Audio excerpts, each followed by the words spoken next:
दुआए मग़फ़िरत की दरख्वास्त है। परवरदिगार हाजी मुख्तार अली फ़ारूक़ी मरहूम, उनके अहलिया मरहूमा और सज्जाद मरहूम के दरजात आली और खैर में परवरदिगार इजाफ़ा फ़रमाए। और जितने हाज़िर बज़्म यहाँ बैठे हुए हैं, जो मजलिस में बैठे, उन सब के मरहूमीन को परवरदिगार जन्नतुल फ़िरदौस में जगह अता फ़रमाए। और जितने भी बानियाने मजलिस हैं, परवरदिगार उनकी तौफ़ीक़ात में इजाफ़ा फ़रमाए। और जो बरादरान हैं, जो बानियाने मजलिस हैं, ख़िज़र अब्बास फ़ारूक़ी और उनके तमाम बरादरान को परवरदिगार सेहत व सलामती के साथ तूल हयात अता फ़रमाए। मिल के बावाज़ बुलंद दुरूद पढ़े मोहम्मद व आले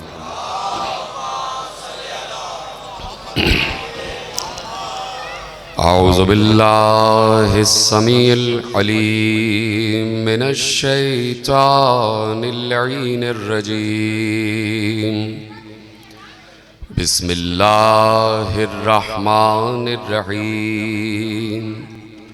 अल्हम्दुलिल्लाहिल मअरूफ़े मिन गैरि रुयतिन वल खालिक़े मिन गैरि रवियतिन अल्लज़ी लम यज़ल क़ाइमन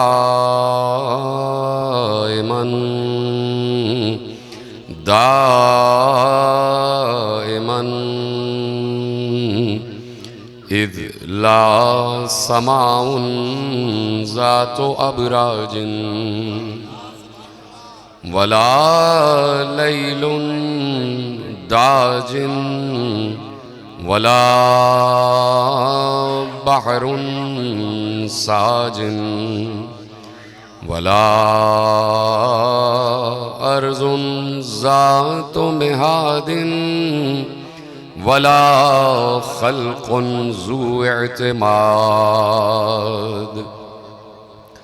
वस्सलातु वस्सलाम वत्तहिय्यतु वल इकराम अला नबिय्यिर रहमति व खाज़िनिल मग़फ़िरति व क़ाइदिल खैरि वल बरकति व मुन्क़िज़िल इबादे मिनल हलकते सय्यदना व मौलाना अबिल क़ासिम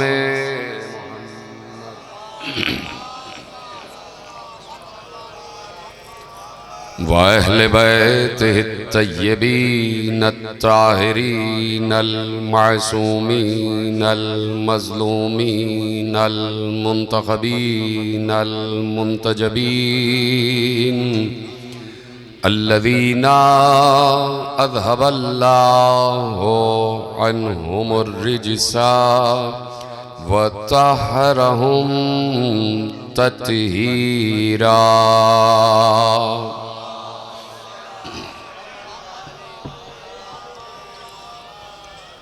अम्मा बअदु फ़क़द क़ाल अल्लाहु सुब्हानहु व तआला फ़ी मुहकम किताबिहिल मजीद व फ़ुरक़ानिहिल हमीद व क़ौलुहुल हक़्क़। बिस्मिल्लाहिर रहमानिर रहीम। इन्नल्लाह अस्तफ़ा आदमा व नूहन व आल इब्राहीमा व आल इमराना अलल आलमीन। सलवात पढ़े मोहम्मद व आले मोहम्मद।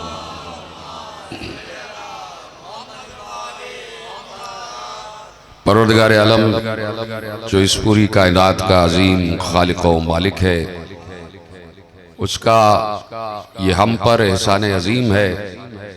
और इस एहसान के एवज़ उसकी जितनी भी हम्द की जाए कम है कि उसने हमें ये शऊर अता फरमाया है और ये यकीन अता फरमाया है कि हम जब से सांसें ले रहे हैं, हम इस अकीदे पर कायम हैं कि हम अल्लाह के चुने हुए को मानते हैं, दुनिया के चुने हुए को नहीं मानते।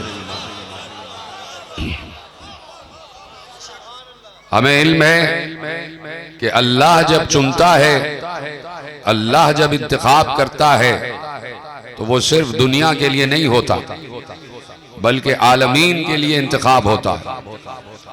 और दुनिया जिसे चुनती है वो अपने अपने इलाकों के लिए चुन लेती है, अपने अपने हलकों के लिए चुन लेती है। तो हमें छोटे छोटे हलकों वाले पसंद नहीं है, हमें आलमी हलके वाला पसंद है। हमें वो पसंद है, ये नहीं कि जो मुसलसल इंसानों के सलवात पढ़ दे मोहम्मद वाले मोहम्मद,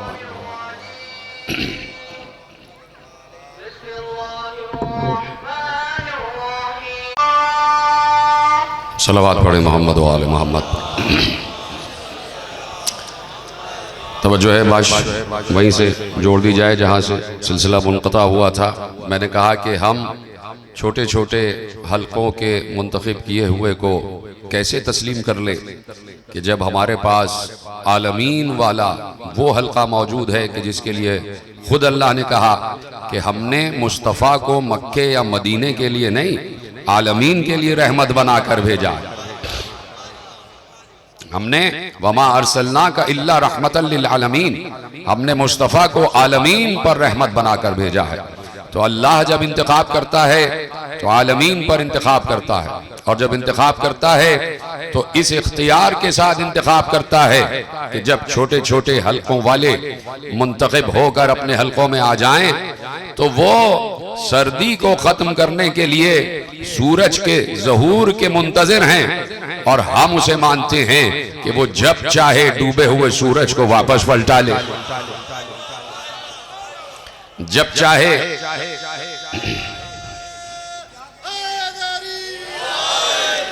तवज्जो है ना आपकी?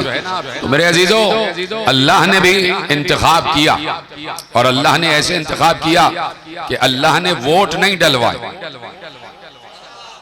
मेरे साथ ये कहीं और बैठे, अल्लाह ने मलाइका से ये नहीं कहा कि मैं अपना एक नुमाइंदा खड़ा कर रहा हूं और तुम देखो कि अगर तुम्हें वो पसंद है तो उसको वोट डाल देना। अल्लाह ने मासूम मलाइका को भी ये इख्तियार नहीं दिया कि मेरी मर्जी का जो हादी हो वो मेरी ही मर्जी से आएगा, तुम्हें पसंद हो या ना पसंद हो, तुम चाहो या ना चाहो, हमने इंतखाब कर लिया। मलाइका मासूम को भी अल्लाह ने ये इख्तियार नहीं दिया कि ए मलाइका, मैंने दुनिया बनाई है, मैंने जमीन बनाई है, तो तुम बताओ अपने अपने नुमाइंदे खड़े करो। कहीं अल्लाह ने ये कहा कि भाई जमीन मैंने बना दी है और अब इसका खलीफा कौन होगा, जरा तुम अपने अपने नुमाइंदे खड़े करो। तो हजरत जिब्राइल भी खड़े हो गए हो नुमाइंदे के तौर पर, हजरत इसराफील, हजरत इजराइल, हजरत मीकाईल, हजरत दरदाईल, हजरत सरसाईल, कहीं भी आपको नहीं दिखाई देता। यानी अल्लाह ये समझता है कि मासूम मलाइका को भी इख्तियार नहीं है कि वो इंतखाबात के जरिए जमीन का खलीफा मुंतखब करे। हाय हाय हाय, जुमला तो आपने खुद जोड़ लेना था मेरे अजीजों।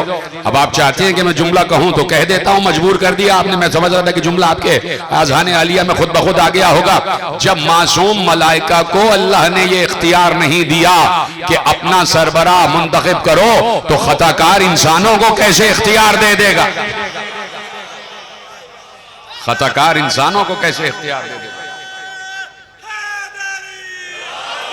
तो इसलिए उसने जमीन पर खिलाफत का इख्तियार अपने पास रखा और कह दिया जमीन हमने बनाई है तो खलीफा भी हम ही बनाएंगे।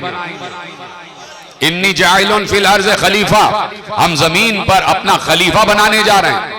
और फिर अल्लाह ने मुख्तलिफ मकामात पर खिलाफत का मयार, सरबराही का मयार, जमीन की बादशाहत का मयार, जमीन की शहनशाहियत का मयार, जमीन की मिल्कियत का मयार बताया, ताकि हमारा खलफ अगर देखना चाहते हो, हमारा मातहत अगर देखना चाहते हो, हमारा नुमाइंदा अगर देखना चाहते हो, जमीन पर अगर हमारा नुमाइंदा देखना चाहते हो तो उसका मयार है। पहले मयार अल्लाह ने यह कायम कर दिया कि इन्नी जाइलुन फिल अर्ज़ खलीफा। पहला लफ्ज खलीफा अल्लाह ने यहां इस्तेमाल किया कि हमारा खलीफा आदम जैसा होता है। है मेरे साथ ये पीछे वाले हजरात, बहुत मुख्तसर बात है, ज्यादा तवील गुफ्तगू नहीं है, जाहिर बात है सब मौसम है, लेकिन जितनी हद तक मैं अपने मौजू से आज मुत्तसिल होना चाहता हूँ। 15 रजब है और आपको पता है कि किस बीबी के हवाले से गुफ्तगू मुझे करना है, तो मैं चंद लम्हे आपके लूंगा और उसके बाद अपने मौजू से मुत्तसिल हो जाता हूँ कि अल्लाह ने कहा कि हमारी खिलाफत का पहला मयार ये है कि ये देखो ये आदम है, ये हमारा पहला खलीफा। हाय हाय, अल्लाह का पहला खलीफा आदम, अल्लाह का पहला खलीफा आदम। और अब खिलाफत आगे बढ़ रही है, खिलाफत आगे बढ़ रही है। एक बार आवाज दी, या दाऊद इन्ना जअलना का खलीफतन फिल अर्ज, ए दाऊद हमने तुम्हें जमीन पर अपना खलीफा बनाया। अल्लाह का दूसरा खलीफा दाऊद। ये पीछे वाले हजरात हैं मेरे साथ, हाथ खड़ा करके बता दें। हाँ, जब मैं गुफ्तगू करूं ना तो देखिए बानियाने मजलिस ये फारूकी ब्रादरान को खुदा सलामत रखे कि वो चाहते ये हैं कि मिंबर से कुछ बातें ऐसी पहुंच जाएं कि लोग अपने अंदर हवाला लेके उठे, कोई ना कोई मालूमात, कोई फिक्र आपके जहनों में आनी चाहिए। तो इसलिए मैं चाहता हूं कि सब मेरे साथ मुतवज्जे रहें, मुत्तसिल रहें। अल्लाह का पहला खलीफा आदम, कि जिसे अल्लाह ने लफ्ज खलीफा से याद किया। बाकी सारे के सारे अल्लाह के खलीफा हैं, 1,24,000 अल्लाह के खलीफा हैं, लेकिन जिसको अल्लाह ने लफ्ज खलीफा से याद किया वो पहला कौन है? हजरत आदम अलैहिस्सलातु वस्सलाम। दूसरा कौन है? या दाऊद इन्ना जअलना का खलीफतन फिल अर्ज, ए दाऊद हमने तुम्हें जमीन पर अपना खलीफा बनाया। तो अल्लाह का कायम करदा, बिना करदा, नामजद करदा दूसरा खलीफा हजरत दाऊद। अब अल्लाह मयार बता रहा है, हमारा पहला खलीफा आदम जैसा होता है, हमारा दूसरा खलीफा दाऊद जैसा होता है। और अब आवाज दी, तीसरा खलीफा कौन? एक बार मूसा चले कोहे तूर पर तो जनाबे हारून से कहा, उखलुफनी फी कौमी, ऐ मेरे भाई हारून तू मेरे बाद मेरी कौम पर मेरा खलीफा बन जा, तू मेरे बाद मेरी कौम पर मेरा खलीफा बन जा। तो अब पहली खिलाफत हजरत आदम, दूसरी खिलाफत हजरत दाऊद, तीसरी खिलाफत हजरत हारून। अब ये अल्लाह मयार बता रहा है कि मेरी खिलाफत जहां जाती है वो इल्म में आदम की तरह होता है, सलामत रहे, वो इल्म में आदम की तरह होता है। और अब जनाब दाऊद, आप जानते हैं ना जनाब दाऊद को, जनाब दाऊद के पास क्या था? अब मैं आपको जनाब दाऊद की सिफत बयान कर रहा हूं। पहली खिलाफत क्या है कि हमारा जो खलीफा होता है वो इल्म में आदम की तरह होता है, और दूसरी खिलाफत जनाब दाऊद की तो कहा जो आदिल में दाऊद की तरह होता है। हमारा खिलाफत का मयार यह है कि जो आदिल में दाऊद की तरह हो। और तीसरी खिलाफत जनाबे हारून के पास, और जनाबे मूसा की खिलाफत जनाबे हारून के पास। तो हमारी खिलाफत का एक मयार यह होता है कि वो अपने भाई नबी की मिसल होता है। जीते रहे, सलामत रहे आप। वो अपने भाई नबी की मिसल होता है। अब ये तीन खिलाफतें तो आ गई, अब चौथी खिलाफत भी तो तलाश करो। पहली खिलाफत आदम, दूसरा खलीफा दाऊद, तीसरा खलीफा हारून, और चौथा खलीफा मन कुंत मौला फहाज़ा अलीयुन मौला।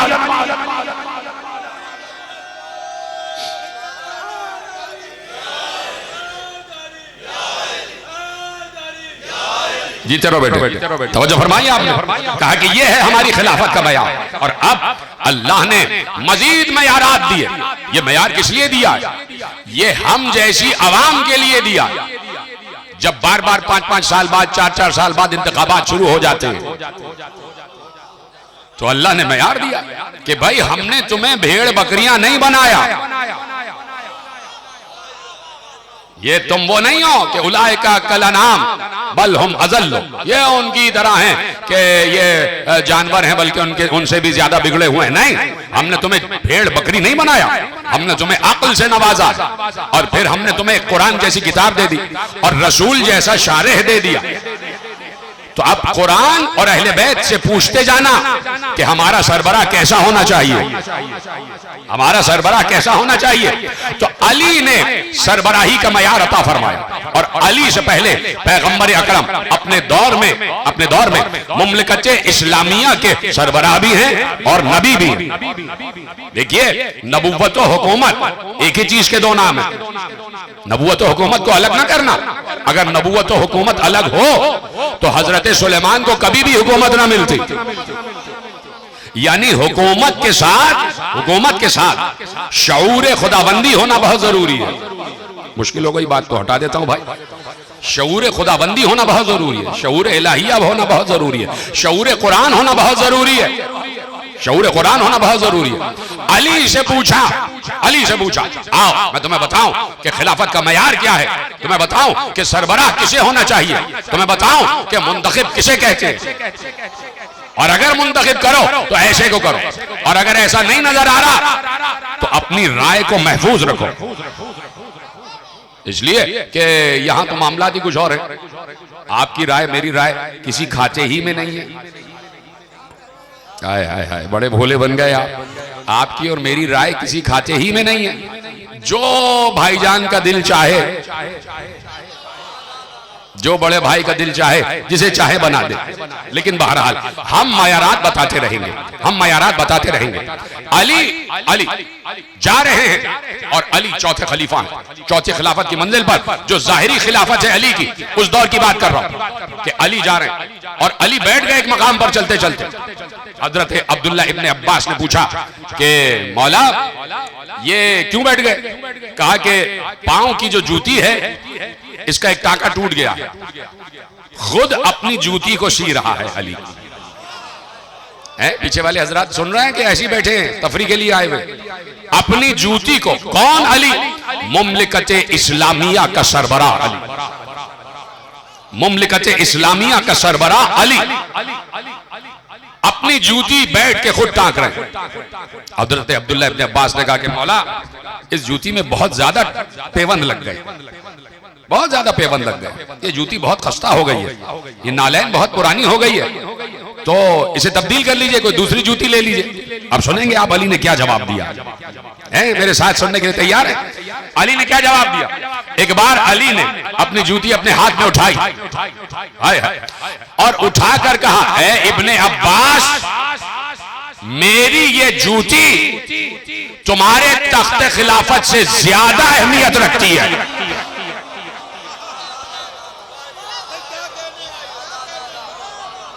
हाय हाय हाय, खिलाफतों का अर्ज़ल मिन शिस्से हाज़िही नाल, तुम्हारी खिलाफत मेरी इस जूती से ज्यादा नहीं है, तुम्हारा ये तख्त खिलाफत अली के पैर की जूती से ज्यादा नहीं है। हाय हाय, कहां बैठे हैं आप? थक गए तो भाई दूसरी तरफ रुख मोड़ देता हूं, सुनते जाएं। कहा कि अली की जूती तुम्हारे तख्त खिलाफत से ज्यादा अहमियत रखती है, ज्यादा वक़्त रखती है। क्यों? अली ने इसका जवाब दिया, कहा इसलिए कि तुम्हारे तख्त पर इंसान बैठता है और इस जूती में अब्दे खुदा के पांव गए हैं।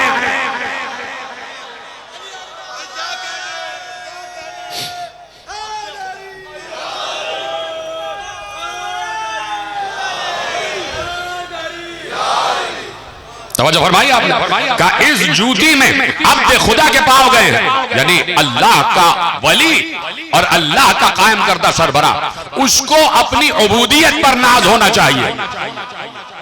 भाई यार, जुमला फिर आपने जाया कर दिया। फिर आप चाहते हैं कि मैं दोबारा दूसरा जुमला कह ही दूं।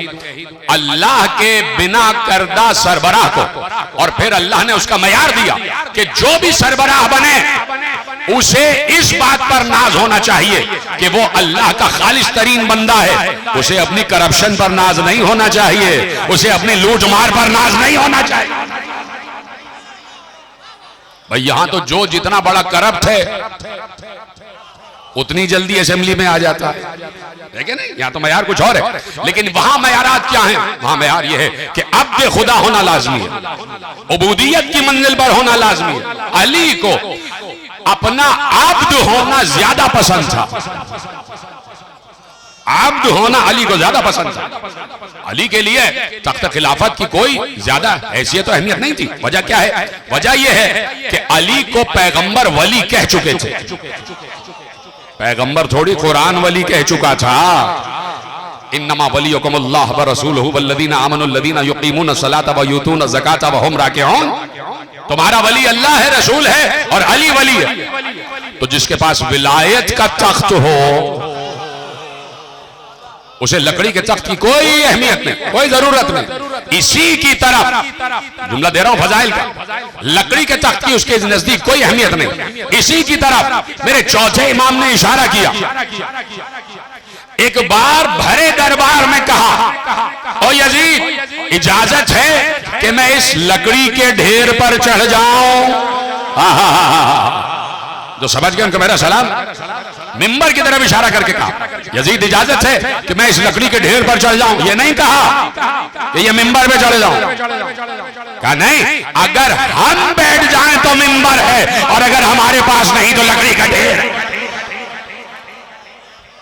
हम बैठ जाएं तो मिंबर।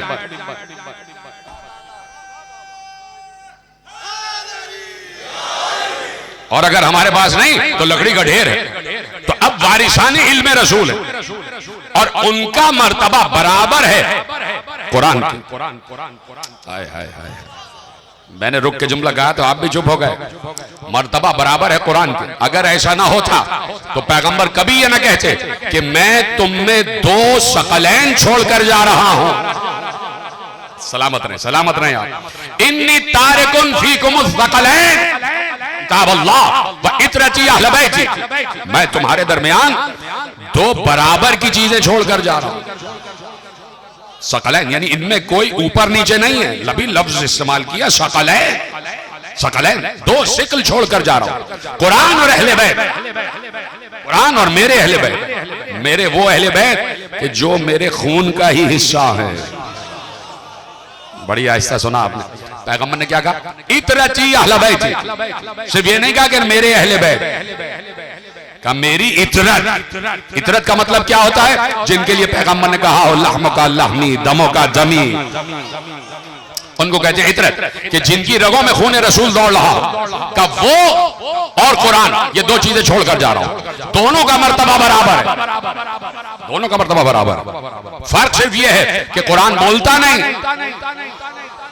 जी तेरे सलामत रहे, और ये बोलते, ये गुफ्तगू करते। ये कुरान नातिक है, वो कुरान सामित है। बच्चे बचपन से सुन रहे हैं ना भाई ये बातें कि कुरान कुरान सामित और अहले बैत कुरान नातिक है, बोलता हुआ कुरान, बोलता हुआ कुरान। अब चूंकि पैगंबर ने कह दिया था कि बोलता हुआ कुरान, तो जरूरी था, मसाइब नहीं फजाइल का जुमला है और इस पे हाथ उठा के दाद देना।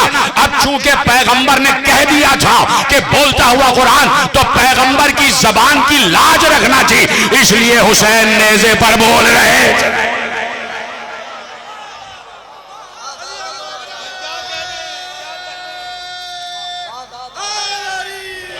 या अली, तवज्जो फरमा लिया आपने? इसलिए हुसैन नेज़े पर बोले ताकि मेरे नाना की कही हुई बात सच्ची साबित हो जाए। ये बोलते हुए कुरान है, ये गुफ्तगू करते हुए कुरान है, ये बात करती हुई वही इलाही है। तो पैरेलल दोनों का मर्तबा बराबर है। इसलिए कहा ये दो चीजें छोड़कर जा रहा हूं, एक कुरान एक अहले बैत। तन्हा कुरान नहीं,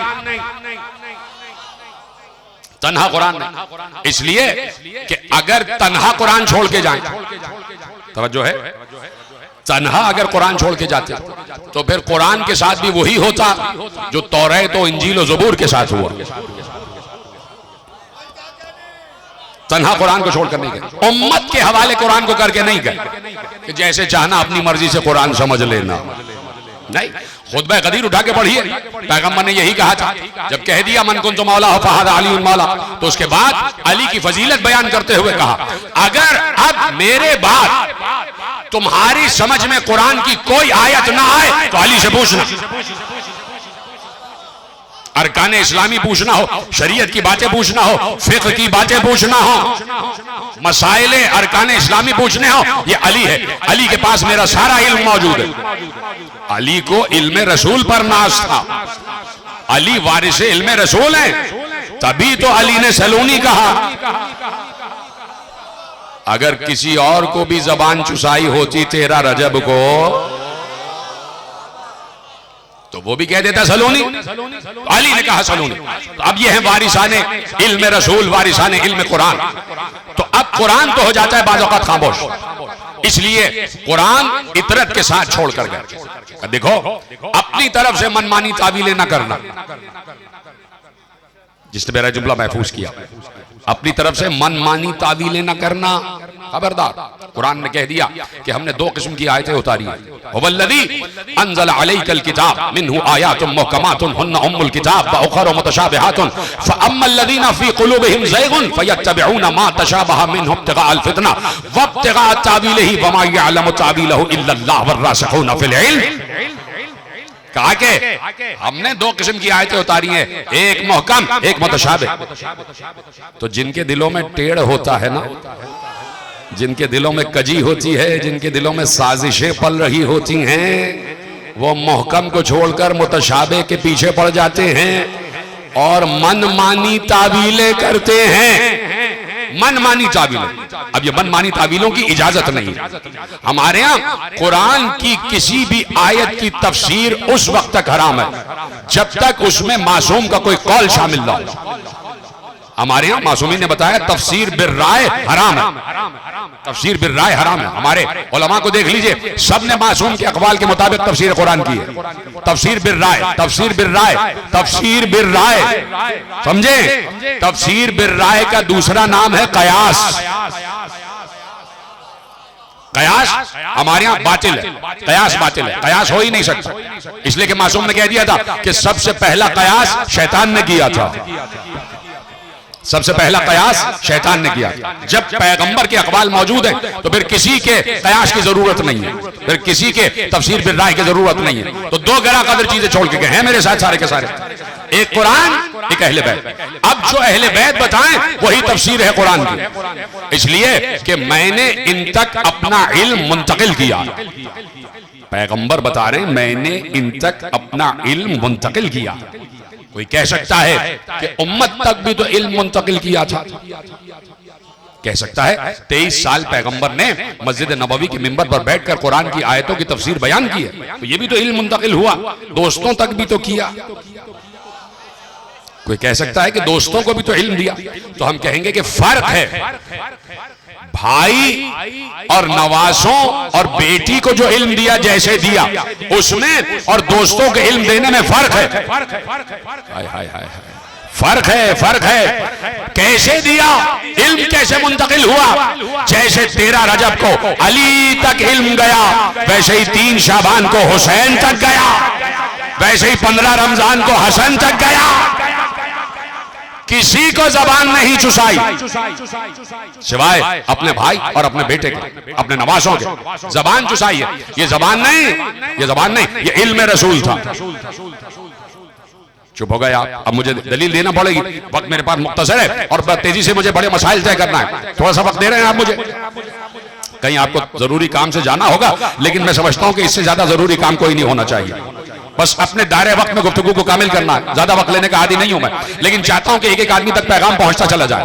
ये जो कुछ भी पैगंबर के नवासों और भाई तक इल्म आया है, ये पैगंबर के लुआब का असर है। लुआब के जरिए, पैगंबर के लुआब के जरिए जो इल्म गया है वो किसी और तक नहीं गया। पैगंबर ने अपने किसी यार को या किसी यार के बेटे को अपनी जबान नहीं चुसाई। भाई चलिए 13 रजब तो इस्लाम का ऐलान ही नहीं हुआ था, लेकिन 4 हिजरी 3 शाबान, उस वक्त तो 4 हिजरी तक तो मदीना मुसलमानों से भरा हुआ था। तो मुझे बताओ 3 शाबान को हुसैन के अलावा भी तो आसपास कुछ बच्चे पैदा हुए होंगे। ये सिर्फ लुआबे दहन हुसैन क्यों हासिल कर रहे हैं? इसलिए कि पैगंबर को मालूम है कि मेरे इल्म का वजन वही उठा सकता है जिसमें इतना ज़र्फ हो जितना मेरा इल्म का ज़र्फ है, जिसमें इतना ज़र्फ है मेरे इल्म का वजन वही उठा सकता है।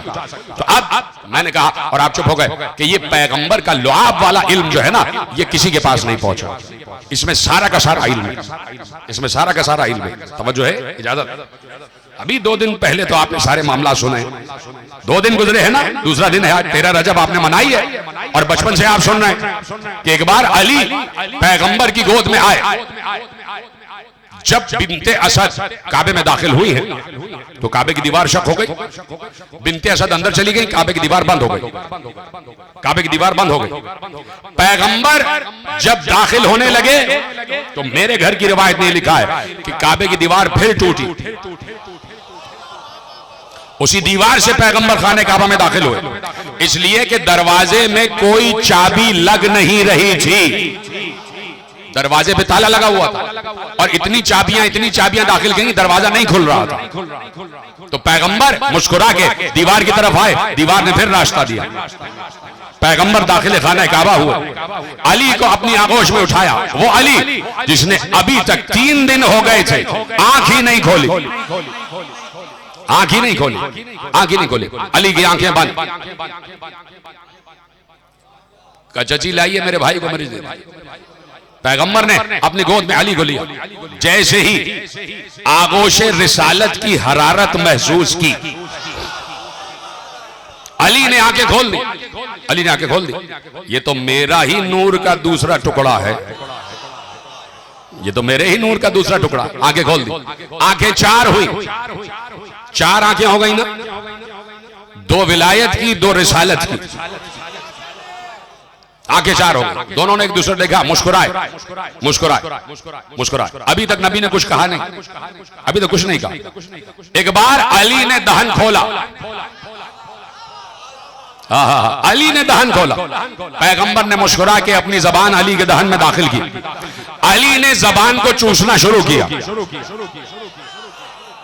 पैगंबर ने जबान बाहर नहीं निकाली जब तक अली शेर नहीं हो गए, और अली ने खुद दहन खोला तो पैगंबर ने जबान बाहर निकाली। समझ गए जितना इल्म जाना था जा चुका, जितना इल्म जाना था जा चुका। अब पैगंबर बोले, समझो ना, इन रिवायतों को बाद लोग छुपाते ही इसलिए हैं। ये रिवायत हम फजीलत अली में नहीं पढ़ रहा है भाई, इस रिवायत में फजाइल अली नहीं पढ़ रहा है। अपने भाइयों से कह रहा हूं माजरत के साथ, भाई इस रिवायत में हम फजाइल अली नहीं पढ़ते, इस रिवायत में किसकी फजीलत है अभी मालूम हो जाएगा। एक बार जैसे ही अली ने दहन खोला, पैगंबर ने जबान बाहर निकाली, अब नबी बोले, या अली कुछ सुनाओ,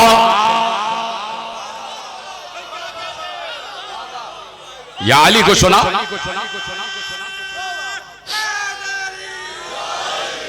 या अली कुछ सुनाओ। तो अब अली बताएंगे कि इल्म रिसालत क्या है। नहीं, जुमला और जरा आगे बढ़ा दूं, अली बताएंगे कि लुआब रिसालत क्या है, इस लुआब रिसालत में क्या है।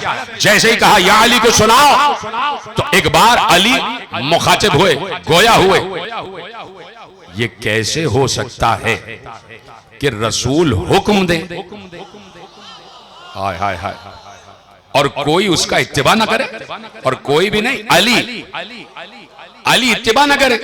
रसूल कह रहे या अली को सुनाओ। एक बार अली गोया हुआ, या रसूल अल्लाह, या रसूल अल्लाह, अभी तो रिसालत का ऐलान भी नहीं हुआ,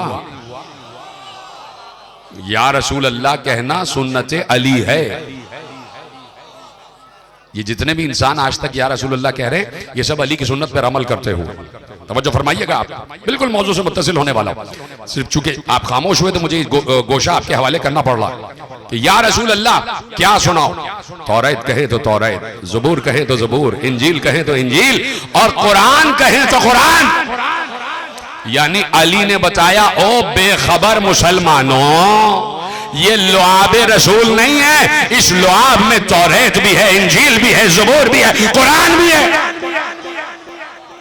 इस लुआब में चारों किताबों का इल्म मौजूद है। और अली ने तौरात भी सुनाई, ज़बूर भी सुनाई, इंजील भी सुनाई और कुरान भी सुनाई। और कुरान की आयत सूरह मोमिनून की सुनाई, क़द अफ़लहल मोमिनून, वहां से अली ने कुरान की आयतें सुनाई। चारों किताबों की आयतें अली ने तिलावत की। अब मैंने कहा ना, ये फजीलत अली नहीं पढ़ रहे हम, ये फजीलत रसूल है। भाई ये रिवायत फजीलत रसूल है कि अली ने बताया। फजाइल रसूल का ये गोशा है कि लुआब दहने रसूल में हर इल्म मौजूद है। अब जैसे ही अली ने चारों किताबों की आयत तिलावत कर दी, तो सुनेंगे रसूल की गोद में है ना अली, और चारों किताबों की आयतें तिलावत कर रहे हैं। जब आयतें तमाम कर दी, तिलावत तमाम कर दी, तो अब रसूल ने कहा, या अली, अगर हाय हाय अगर मूसा होते तो कहते अली तुमने मुझसे बेहतर तौरात पढ़ी है।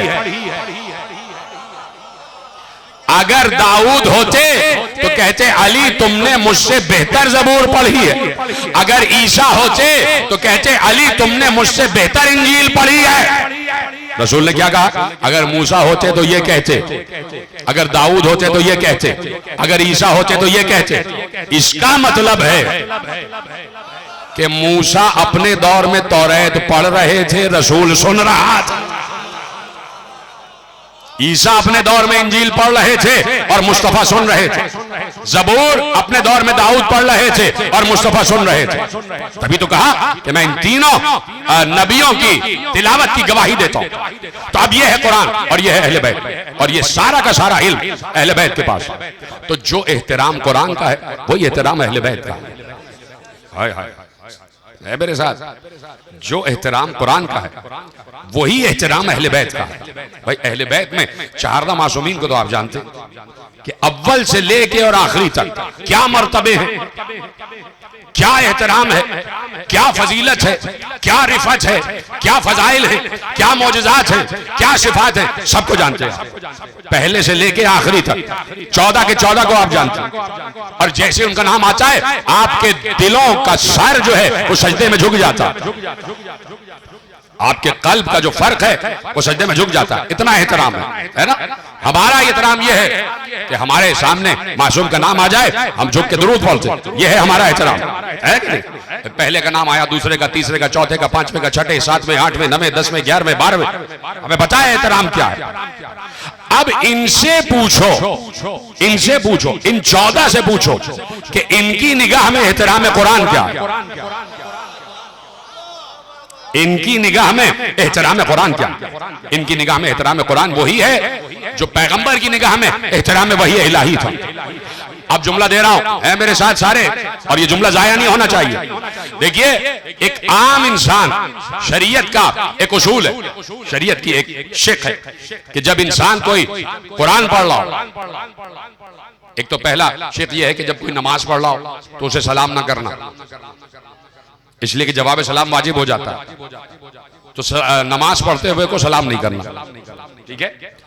और जो कुरान पढ़ रहा हो, तो जो कुरान पढ़ रहा है वो वैसे ही बैठा रहेगा, अगर उसके सामने कोई कितना ही बड़ा इंसान क्यों ना आ जाए।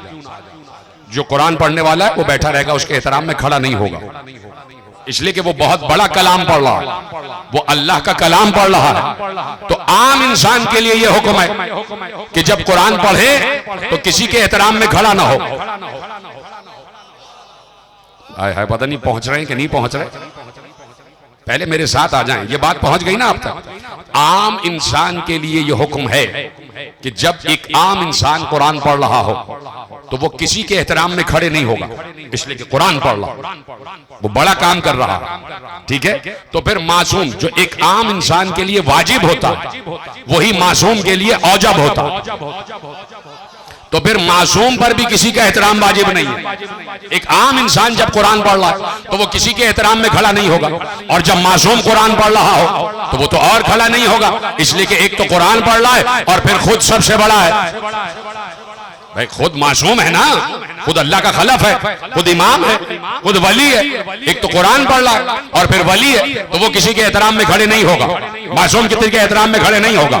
लेकिन एक बार रिवायत ने लिखा कि मेरा मौला हुसैन कुरान की तिलावत कर रहा था बैठे हुए, मेरा मौला हुसैन अपने घर में बैठे हुए कुरान की तिलावत कर रहा था कि ऐसे में सामने से अली की बड़ी बेटी ज़ैनब आ गई।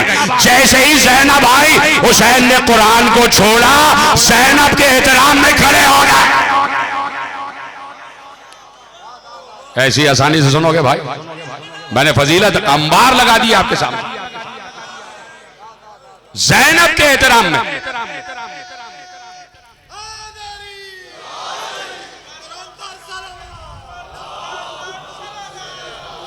फजाइल पढ़ रहा हूं, फजाइल पढ़ रहा हूं, तवज्जो है। बीबी के एहतराम में खड़े हो गए। हाय हाय, आपने गौर नहीं फरमाया, कह दूं जुमला, आपने गौर नहीं फरमाया। मुझसे बानियानी मजलिस ने कहा कि बीबी के फजाइल पढ़ने हैं, इसलिए कि लोग वहां तक आज तक पहुंचे नहीं है, तो जाहिर सी बात है आपको वैसे ही सुनना है जैसे आप अली के फजाइल सुनते। शाहजादी का मर्तबा कोई कम नहीं है, सिर्फ उम्मुल मसाइब ही नहीं है, उम्मुल फजाइल भी है कोई बीबी के जिक्र पर बोलने वाला? खामोश क्यों बैठे हो? सिर्फ उम्मुल मसाइब नहीं, उम्मुल फजाइल भी, उम्मुल फजाइल भी। अब ये कोई मामूली मैंने रवायत आपके हवाले नहीं की कि हुसैन जैसा बोलता हुआ कुरान, उस कुरान की तिलावत कर रहा है कि जो सारा का सारा कुरान वही इलाही है, और इस नातिक कुरान को देखो कि वो कुरान की तिलावत को छोड़कर अगर किसी के एहतराम में खड़े हो रहा है तो हुसैन ने बता दिया, हाय हाय हाय, हुसैन ने बता दिया कि कुरान और ज़ैनब का एहतराम बराबर है।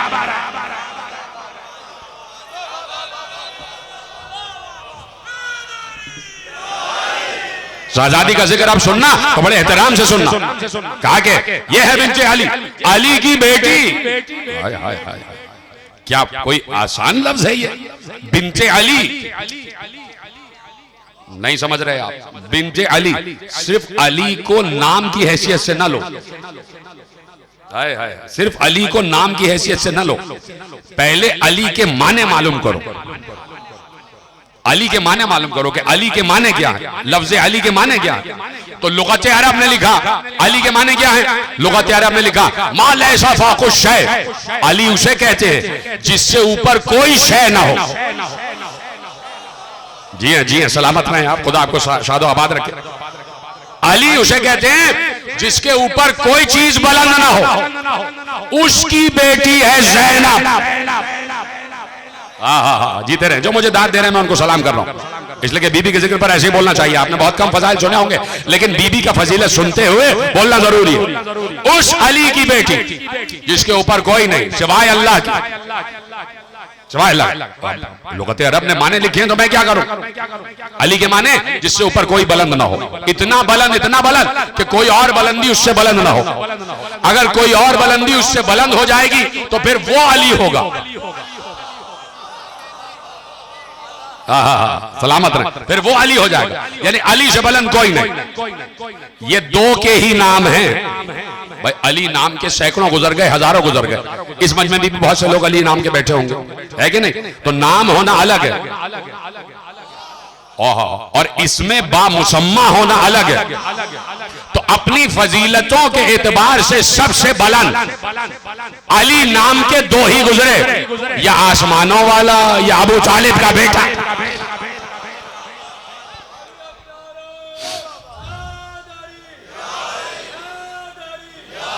तवज्जो फरमाइए आपने, उसे कहते हैं अली कि जिससे बुलंद कोई ना हो। उस बुलंद की बेटी का नाम है ज़ैनब। अली है कौन? अली ने फखरिया हर मकाम पर। देखिए, मैंने इसीलिए जुमला कहा कि अली को अपना बंदा होने पर नाज है। अली इस बात पर नाज करते हैं कि मैं अब्द हूं, मैं उबूदियत की मंजिल पर, मैं अल्लाह का बंदा हूं और मैं उसको सजदा करता हूं। अली को अपने सजदों पर नाज है, अली को अपनी नमाजों पर नाज है, अली को अपनी इबादतों पर नाज है। और फिर अली ने कह भी दिया कि परवरदिगार, ये मेरा मकाम फख्र है कि तू मेरा खुदा है। हाय हाय, और ये मेरा मकाम शुक्र है कि मैं तेरा बंदा हूं। ये मेरे लिए बड़ी इज्जत की बात है कि तू मेरा खुदा है। तो ये वही कह सकता है जो उसे पहचानता हो। बड़ी आसानी से सुन लिया आपने भाई। ये जुमले वही कह सकता है जो अल्लाह को पहचानता हो। और अल्लाह ने अली को कोई मामूली ओहदा नहीं दिया। अली को अल्लाह ने कुरान में खलीफा नहीं कहा, खलीफा नहीं कहा। कोई कह सकता है कि भाई खलीफा क्यों नहीं कहा अली को? अभी तो मैंने 3 खलीफाओं के नाम ले लिए, हजरत आदम, हजरत दाऊद, हजरत हारून। ठीक है, अली को अल्लाह ने कुरान में खलीफा नहीं कहा। क्यों भाई? अली को खलीफा क्यों नहीं कहा? कह देता तो आयत हो जाती और बात बड़ी जम जाती। बुखारी साहब, फारूक साहब, फिर किसी दलील की जरूरत न रहती, कुरान में कह देता अली खलीफा। क्यों कह देता भाई? अल्लाह ने कहा, मैं जरा आहिस्ता से कह रहा हूं, आप आहिस्ता से नहीं सुनिएगा। अल्लाह ने ये कुदरत की फिक्र है जो आपके हवाले कर रहा हूं कि परवरदिगार ने अली को कुरान में खलीफा नहीं कहा। इसलिए नहीं कहा कि अल्लाह ये चाहता था कि जो मेरे पास मनसब है वो अली के पास जाए।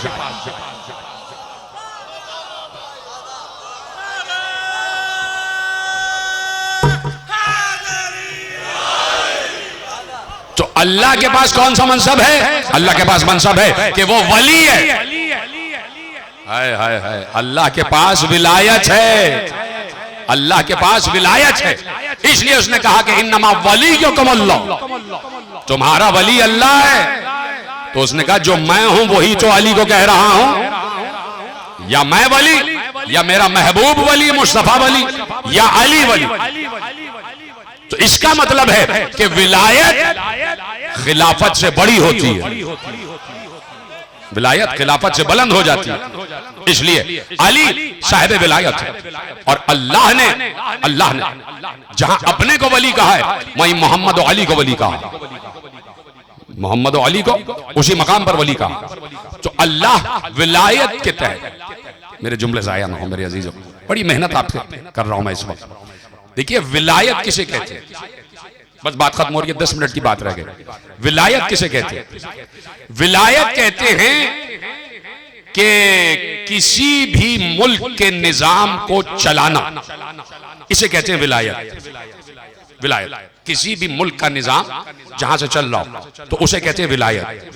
एक जमाने में लंदन को विलायत कहा जाता था कि भाई विलायत जा रहे हैं, विलायत जा रहे हैं। क्यों? इसलिए कि अंग्रेजों की हुकूमत थी पूरी दुनिया पर और वहीं से सारा निजाम चल रहा था। तो यूके को, लंदन को जो है विलायत कहते थे, भाई विलायत जा रहे हैं, यानी वहां से विलायत चल रही है। ये छोटी मोटी विलायत है जो आज खत्म ही हो गई। ये वाली विलायत लेके अली क्या करते? अली तो आज भी वली है, अली तो आज भी वली है, विलायत तो है अली के पास। इसलिए कि कुरान जब तक है तब तक आया विलायत जिंदा है, और जब तक आया विलायत जिंदा है अल्लाह वली है, रसूल वली है और अली वली है। बात आप तक पहुंच गई? तो अली के पास विलायत है। तो विलायत कहते पूरे मुल्क के निजाम चलाने को। अब ये निजाम मुल्क का कोई छोटा सा मुल्क नहीं है, ये अल्लाह का मुल्क, अल्लाह का मुल्क कोई मामूली मुल्क नहीं है। अल्लाह खालिक़े कायनात है, खालिक़े आलमीन है और मुसलसल खल्क़ कर रहा है। ये अल्लाह का मुल्क है, पूरी दुनिया, पूरी कायनात अल्लाह का मुल्क। सिर्फ यही नहीं, उस मुल्क में अल्लाह के इख्तियारात भी आ जाते हैं, यानी पैदा करना ये भी अल्लाह का मुल्क है, जिंदा करना ये अल्लाह के मुल्क की सिफत है, मार देना, बोले जाओ, ये भी अल्लाह के मुल्क की सिफत है, यानी जिंदगी देना मुल्क इलाही की सिफत, मौत देना मुल्क इलाही की सिफत, सवाब देना मुल्क इलाही की सिफत। ये सारी कुरान की आयतें हैं, मैं पढ़ नहीं रहा, ये सारी कुरान की आयतें। चलो मैं पढ़ देता हूं। लहू मुल्कु समावाति वल अर्ज़ युहयी व युमीत व हुवा अला कुल्लि शैइन क़दीर। आसमान और जमीन का मुल्क अल्लाह के लिए है, वही जिंदा करता है, वही मारता है। आप समझे? ये सारी आयतें जो मैं आपके हवाले कर रहा हूं। जिंदगी देना अल्लाह का मुल्क, मौत देना अल्लाह का मुल्क, हर शय पर कुदरत अल्लाह का मुल्क, सवाब देना अल्लाह का मुल्क, अजाब देना अल्लाह का मुल्क। जितने चाहे बेटे दे दे, यहां बोले मैं यशाओ नासम व यहां बोले मैं यशाओ ज़ुकूरा, सूरह शूरा में कह दिया जिसे जितने चाहे बेटे दे दे, जितनी चाहे बेटियां दे दे, ये भी अल्लाह का मुल्क है। जो चाहे करे यफ़अलु मा यशा, ये भी अल्लाह का मुल्क है। यख़्लुक़ु मा यशा, जो चाहे खल्क़ करे, ये भी अल्लाह का मुल्क है। और एक बार अल्लाह ने कहा आय हाय वल्लाहु यूती मुल्कहु मन यशा, अल्लाह जिसे चाहता है अपना मुल्क दे देता है। अल्लाह जिसे चाहता है अपना मुल्क दे देता है। तो अल्लाह के मुल्क में जिंदगी देना भी है, मौत देना भी है, सवाब देना भी है, अजाब देना भी है, जो चाहे करना भी है, हर शय पर कुदरत भी है, जो चाहे खल करना भी है। ये सारे इख्तियारात अल्लाह के मुल्क में है। और अल्लाह कह रहा है मैं जिसे चाहता हूं अपना मुल्क दे देता हूं। तो अब अल्लाह से पूछो परवरदिगार तू किसको मुल्क दे रहा है? तेरा मुल्क है किसके पास? एक बार आवाज दी तबारकल्लज़ी बियदिहिल मुल्क, बाबरकत है वो जात जिसके हाथ में मुल्क है, जिसके हाथ में मुल्क है। तो मुल्क के खुदा जिसके पास आ जाए वो जिंदगी भी देता है, वो मौत भी देता है, वो सवाब भी देता है, वो अजाब भी देता है, वो खल्क भी करता है। ये अल्लाह का मुल्क है। जिसके पास पहुंचेगा इख्तियार के साथ पहुंचेगा। तो अल्लाह नाश के साथ और फिर अल्लाह ने खत्म हो रही है बात। और बहुत बड़ा जुमला फजाइल का, बीबी के फजाइल का बहुत बड़ा जुमला आपके हवाले करने जा रहा हूं। मैं भूला नहीं है मौजूद, सिर्फ बीबी का एक फजीलत आपके हवाले करना है, इसलिए इतनी तैयारी। सोचे बीबी कितनी अजमत की मालिक है कि जिसका जिक्र करने के लिए पहले तैयारी करनी पड़ती है। ऐसी आसानी से बीबी का नाम नहीं ले लिया जाता। बीबी का फजीलत, बीबी के फजाइल ऐसे नहीं पढ़े जाते।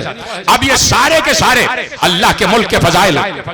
और अब अल्लाह चाहता है कि इंसान पहचान ले कि मेरा मुल्क है किसके पास। अब चाहता है कि इंसान पहचान ले कि मेरा मुल्क है किसके पास। कैसे पहचानते हो? अगर सदर मुमलिकत पहचानोगे, अरे भाई ये रे सदर मुमलिकत, कैसे पहचानोगे? चेहरा। भाई सामने से आपने देखा भाई वो सदर मुमलिकत आ रहे हैं, मैं कहूंगा आपने कैसे पहचाना? कहीं भाई ये सदर है, मैंने इनको देखा हुआ है, चेहरा देख के पहचान लिया ये सदर मुमलिकत है। तो अल्लाह भी यही कहता है कि मेरा चेहरा देखकर पहचानो।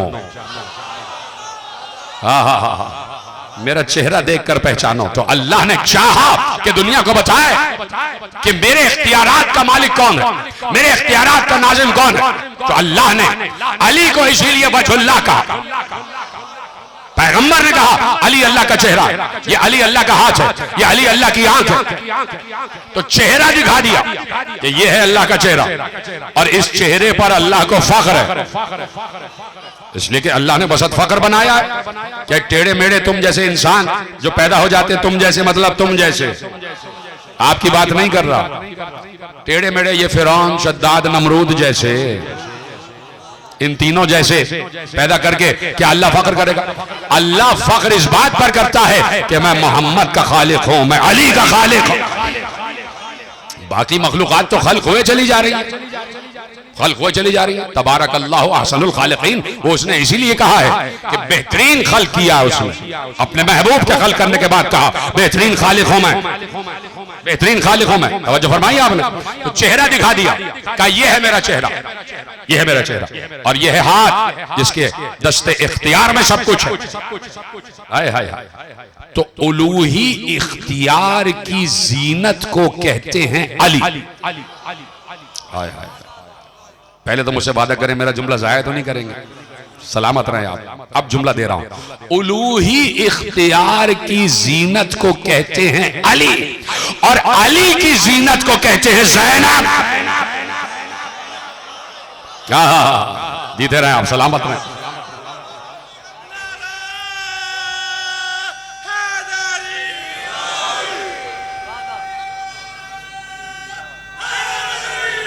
या अली, जो अपने बाप की जीनत हो, जो अपने बाप की जीनत, हर बेटी अपने बाप की जीनत नहीं, हर बेटी। हा, जीते रहे सलामत रहे आप। किसी बाप ने ये नहीं कहा कि ये मेरी बेटी मेरी जीनत है, और किसी बाप ने नहीं कहा, बाप तो और भी गुजरे भाई, बाप को अबू कहते हैं ना। तवज्जो है। अब बीबी का नाम अल्लाह ने रखा, ये ज़ैन अब है, यानी ये अपने बाप की जीनत है, यानी अली की जीनत है, अली की जीनत है। अली की जीनत को ज़ैनब कहते हैं। कायनात में दो ही बेटियां ऐसी गुजरी हैं जो अपने बाप की जीनत कहलाई। हाय हाय हाय, सलामत रहे, सलामत रहे। कायनात में दो ही बेटियां ऐसी गुजरी हैं जो अपने बाप की जीनत कहलाई, या तो मुस्तफा की बेटी सैयदा जिसे उम्मे अबीहा कहा गया, या ज़ैनब जिसे ज़ैन अब कहा गया, या बिन्ते अली। अल्लाहुम्मा सल्ली अला मुहम्मद व आले मुहम्मद। इजाजत है कि एक गोशा और पेश कर दूं? बस मेरा वक्त कामिल हो चुका है, लेकिन एक गोशा और पेश करूंगा आपको। देखिए, इल्म इमामत, इल्म इमामत और नियाबत इमामत। नाइबे इमाम किसको होना चाहिए?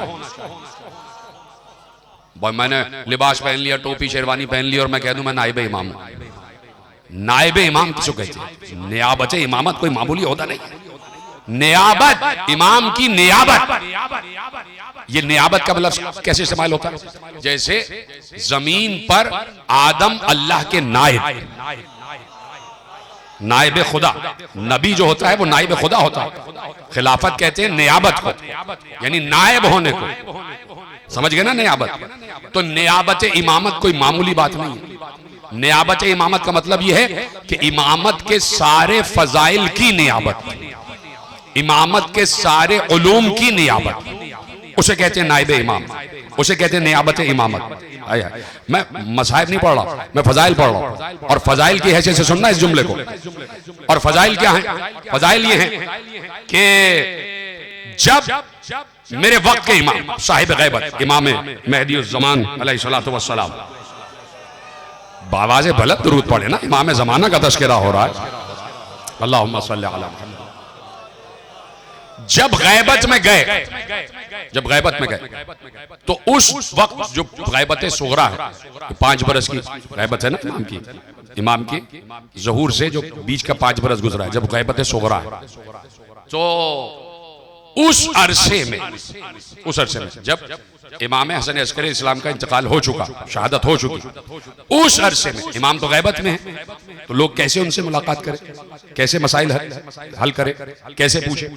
तो उस अरसे में अपनी फूफी सलामुल्लाह अलैहा जनाब हकीमा खातून सलामुल्लाह अलैहा को अपना नायब मुकर्रर किया इमाम ज़माना में। सलामत रहे आप, सलामत रहे। अब जुमला देने जा रहा हूं, अभी तो पहले दलील मैंने दे दी कि अपनी फूफी जनाब हकीमा खातून सलामुल्लाह अलैहा, हमारे करोड़ों अरबों सलाम इमाम असर की वालिदा गिरामी पर भी और इमाम असर की फूफी सलामुल्लाह अलैहा पर। 4 कबूर है ना सामर्रा में, गुंबद के नीचे 4 कब्रें, इमाम अली नक़ी अलैहिस्सलातु वस्सलाम, इमाम हसन अस्करी अलैहिस्सलातु वस्सलाम, बीबी नरजिस खातून सलामुल्लाह अलैहा और जनाब हकीमा खातून सलामुल्लाह अलैहा, 4 कबूर है। ठीक है, तो इस अरसे में जो नियाबत इमामत है वो जनाब हकीमा खातून सलामुल्लाह अलैहा के पास। तो पूछा गया कि ये दलील क्या है, आपने कैसे एक खातून को नियाबत दे दी?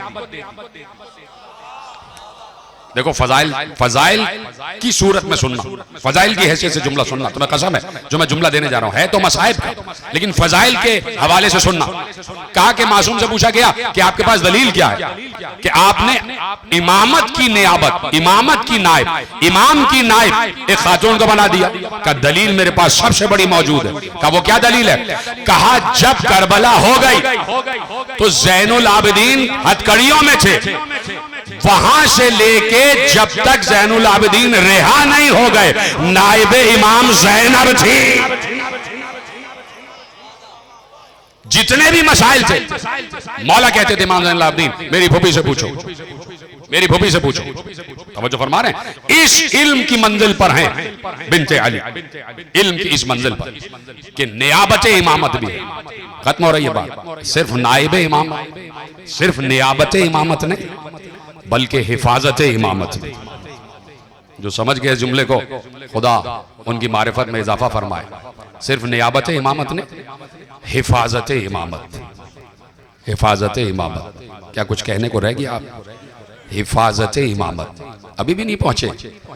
रावी कहता है खेमों में आग लगी हुई थी। देखो आंसुओं का इंतजार न करना, हाय कहते रहना। बीबी के मसाइब का अदब है। अदब यह है कि कोई खामोश न रहे। बुजुर्गों से नहीं कहता, हालांकि बुजुर्ग ही सबसे ज्यादा रो रहे होते। ज्यादा आवाज में तो नौजवानों को रोना चाहिए, लेकिन मैं देखता हूं कि बुजुर्ग जो बड़े बड़े जाकिरीन, बड़े बड़े उलमा खुतबा को सुन चुके, उनको पता है कि क्या है मजलिस का और मसाइब का अदब। तो नौजवानों, मसाइब का अदब यह है कि हाय कहते जाओ। हाय, ये कोई मामूली जुमला नहीं था कि खैमों को आग लगी हुई है।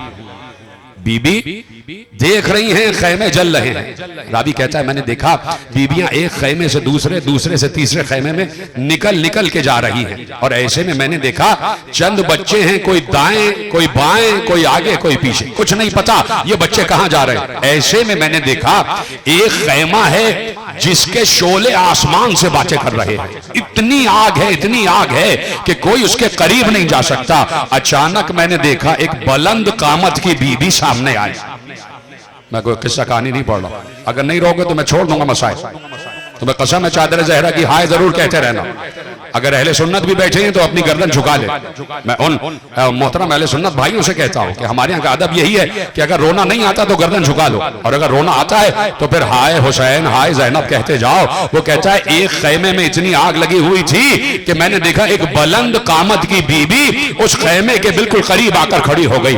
बार बार वो चाहती थी कि खैमे के अंदर जाए, लेकिन खैमे के शोले भड़क रहे थे। वो फिर पीछे आ जाती और फिर जाती। मैं समझा इस खैमे में इस बीबी की कोई कीमती चीज है जिसे लेने के लिए ये बीबी जाना चाहती है। वो कहता है कि एक बार बीबी ने नजफ का रुख करके कहा या अली अदरिकनी, और ये कह के वो बीबी चलते हुए खैमा में दाखिल हो गई। रावी कहता है मैं समझा कि अब ये बीबी भी जल जाएगी, लेकिन थोड़ी देर में मैंने देखा कि शोलों को चीरती हुई वही बीबी बाहर आई। उसके कांधे पर एक 24 बरस का जवान, अजरको मल्लाह, अजरको मल्लाह, उसके कांधे पर एक 24 बरस का जवान इमामत को बचा के ले आई। ज़ैनब, अली की बेटी ने अली को बचा लिया। अली की बेटी ने अली को बचा लिया, इमामत को बचा लिया। यह बीबी का मनसब था कि इमामत को बहिफाजत शाम तक लेके जाना है और फिर वापस मदीने लेकर आना है। हर मकाम पर ज़ैनब ने हिफाजत की, हर मकाम पर ज़ैनुल आबिदीन की ज़ैनब ने हिफाजत की। आपको पता है कि जिस वक्त दरबार में, सुनेंगे जुमला, नौजवान बैठे हैं ना, खुदा सबको सलामत रखे, सबकी बहनों को भी सलामत रखे। एक बार जैसे ही यजीद ने कहा ये कौन है मर्द, ये नौजवान कौन है, कहा ये हुसैन का बेटा अली है। तो कहा कि क्या अली को करबला में कत्ल नहीं कर दिया गया? तो अली इब्न हुसैन ने कहा कि वो मेरा भाई अली था, मेरे बाबा हुसैन ने सब बेटों के नाम अली रखे, मैं भी अली हूं, अली इब्न हुसैन हूं। जब दो चार जुमले इमाम ज़ैनुल आबिदीन ने आयतों के पढ़े तो एक बार यजीद ने कहा कत्ल कर दो, ज़ैनुल आबिदीन को कत्ल कर दो, अली इब्न हुसैन को कत्ल कर दो। एक बार वैसे ही हाथ बंधे हुए ज़ैनब, रस्सियों से हाथ बंधे हुए बेख्तियार भतीजे से लिपट गई और तेज आवाज में कहा ओ हाकिम, इससे पहले कि तू मेरे भतीजे को कत्ल करे, पहले तुझे अली की बेटी को कत्ल करना पड़ेगा। पहले मुझे कत्ल कर दे, फिर अली इब्न हुसैन को कत्ल करना। मकाम पर, हर मकाम पर, कदम कदम पर इमामत की हिफाजत करने वाली ज़ैनब, इमामत की हिफाजत करने वाली ज़ैनब, इस काफिले को लेके जाने वाली ज़ैनब। सुनेंगे जुमला, आखिरी वक्त का जुमला है। हुसैन रुखसत आखिर को जब आए तो बीबी फिजा कहती हैं कि मैं क्या बताऊं क्या हुआ। जब हुसैन खेमे में आए तो एक बार ज़ैनब से कुछ कहा, अब बहन मेरे साथ चलो, खेमे के एक किनारे तक मेरे साथ चलो, मैं आपसे कुछ बात करना चाहता हूं। कहा दोनों बहन भाई गए, क्या बात हुई मुझे नहीं मालूम, मैं सिर्फ इतना जानती हूं, बीबी फिजा कहती है मैं सिर्फ इतना जानती हूं कि जब ये दोनों बहन भाई बात करने के लिए जा रहे थे तो हुसैन आगे थे और ज़ैनब पीछे थी, लेकिन जब बात करके वापस आए तो ज़ैनब आगे थी, हुसैन पीछे। अजरकुम अल्लाह। आपकी आवाज मुझे नहीं आ रही, कौन से मसाइब पर आप रोते? मैं कोई जिबा करके दिखा तो नहीं सकता। आपका अपना मिजाज होगा कि आप जाकिरीन के मसाइब सुनते होंगे, लेकिन ये मसाइब वो हैं कि जो मेरे मौला ज़ैनुल आबिदीन ने बयान किए। ये वो मसाइब हैं कि जो मक्तल निगारों ने लिखे हुए हैं। ज़ैनब आगे थी, हुसैन पीछे थे। और किसी ने लिखा कि गोया हुसैन ने ज़ैनब को आगे इसलिए किया, नहीं पढ़ता जुमला, पता नहीं इस जुमले का अदब करोगे या नहीं करोगे। देखो, अगर ना भी हो तो हाय जरूर कह देना, इसलिए कि बड़ा कड़ा जुमला पढ़ने जा रहा हूं। उलमाए मकातिल ने लिखा कि ज़ैनब को इसलिए आगे किया कि हुसैन ज़ैनब से कह रहे थे कि ज़ैनब, मेरे बाद तुम्हें काफिला शाम तक ले जाना है, तुम्हारे हाथों में रस्सियां बंधेंगी, तुम्हारे सर पर चादर नहीं होगी। ए बहन, जरा मुझे चल के तो दिखाओ कैसे काफिले को लेकर जाओ। मातम मेरे अजीजों, बीबी के मसाइब ऐसे नहीं सुने जाते। आज बीबी की शहादत का दिन है तो रोने का हक अदा करो। ज़ैनब, मुझे बताओ कि कैसे काफिले को लेकर जाओ। तो ज़ैनब के जिम्मे कर दिया पूरा काफिला। वो काफिला जो हुसैन लेकर आए थे वो ज़ैनब के हवाले कर दिया। ज़ैनब, अब तुम जानो और ये काफिला जाने, तुम जानो और ये कारवान जाने। ज़ैनब, हम अपना हक अदा कर गए। ज़ैनब, हमारा गला कट के नौ के सीना पर आ जाएगा। बहन, तुम्हें बर्दाश्त करना होगा। तुम्हारे नाके के बराबर में मेरा सर कटा हुआ चलेगा। बहन, तुम्हें बर्दाश्त करना होगा। सकीना को तुम्हारे सामने तमाचे लगेंगे। बहन, तुम्हें बर्दाश्त करना होगा। ज़ैनुल आबिदीन को तुम्हारे सामने ताजियाने मारे जाएंगे। बहन, तुम्हें बर्दाश्त करना होगा। बहन, तुम्हारे सर से चादर छीनी जाएगी। बहन, बर्दाश्त करना होगा। हर मकाम पर ज़ैनब ने कहा, भैया मैं बर्दाश्त करूंगी, भैया मैं बर्दाश्त करूंगी, भैया मैं बर्दाश्त करूंगी। लेकिन एक मकाम वो आया जहां ज़ैनब की बर्दाश्त खत्म हो गई। नहीं, ऐसे नहीं, ऐसे नहीं, हाय अपनी जबानों से हाय बुलंद करो। एक मकाम वो आया कि ज़ैनब की बर्दाश्त खत्म हो गई। और कौन सा मकाम था? मकाम ये था कि काफिला गुजर रहा है, लुटा हुआ काफिला गुजर रहा है, बाजार कूफा से काफिला गुजर रहा है। छत पर एक औरत खड़ी हुई थी, खुदा उस पर लानत करे, उसने पत्थर उठाया। क्या अभी भी पढ़ने के लिए कुछ रह गया है? उसने पत्थर उठाया और पत्थर मारा, और पत्थर का निशाना सरे हुसैन था।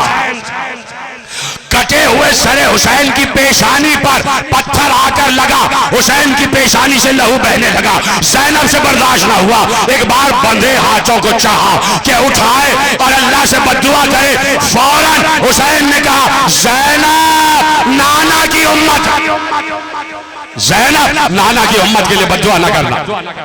ज़ैनब ने उसी वक्त उठे हुए हाथ नीचे कर लिए। मेरे भाई, तुझसे वादा किया है, नाना से वादा किया है, मैं इस उम्मत के लिए दुआ कर दी जाऊंगी। एक एक सितम उठाया ज़ैनब ने, एक एक मुसीबत उठाई ज़ैनब ने। थक गए, चलो आखिरी मंजर सुन लो, आखिरी मंजर सुन लो। अगर मसाइब का हक अदा कर देते तो मैं शहादत ही पढ़ देता, लेकिन आखिरी मंजर सुनो। ज़ैनब लुट के मदीने वापस आ गई, अपना कारवान लुटा के ज़ैनब रिहा होके अपने नाना के देश में वापस आ गए। परदेसी देश में आ गए, बेवतन वतन में आ गए। पूरा मदीना उमट कर आ गए। मस्जिद नबवी में कनातें लगा दी गई, अहले हरम को कनातों के पीछे बिठा दिया गया। बाहर मर्दों का मजमा है, ज़ैनुल आबिदीन को सब पुरसा दे रहे हैं। अहल इब्न हुसैन, तुम्हें तुम्हारे बाबा का पुरसा। अहल इब्न हुसैन, तुम्हारे भाई अली अकबर का पुरसा। अहल इब्न हुसैन, तुम्हारे भाई कासिम का पुरसा। सबका पुरसा दे रहे थे। ऐसे में बीबियां कनातों के पीछे बैठी हुई है, सारी मदीने की औरतें चारों तरफ बैठी है, और बीच में लुटे हुए अहले हरम। कितने रह गए थे, कितने रह गए थे? तुम ये तो सोचते हो ना कि 64 बच्चे थे, लेकिन जब काफिला वापस आया है तो सिर्फ एक बच्चा रह गया था, 5 बरस का मोहम्मद बाकर। ये सारे बच्चे राहों में मारे गए ना, सारे बच्चे राहों में मारे गए।